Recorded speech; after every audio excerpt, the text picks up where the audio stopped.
Good afternoon. Jim Sarro from Green Architects, principal with the firm. Here looking at another version of a loading dock renovation that we performed on industrial buildings. In our other videos, you've seen us perform this type of work on what I'll call a conventional building, a typical steel and sinew building. What we're going to look at here today is a pre-engineered building and how we can renovate that.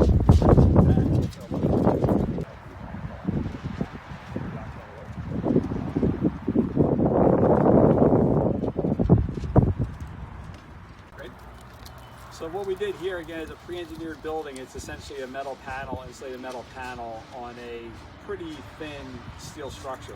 So what we were able to do here was remove that metal panel, insulated metal panel, and reinforce the existing structure that's on the inside, adding some steel columns and some additional girts to help support not only the new wall, not only the new loading dock doors, but also the remaining panel that's in place.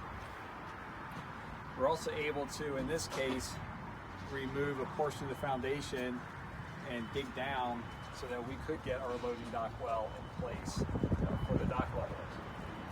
So at one point, this whole piece was taken off clear, breaking up the whole building, so we could get these dock levels in place.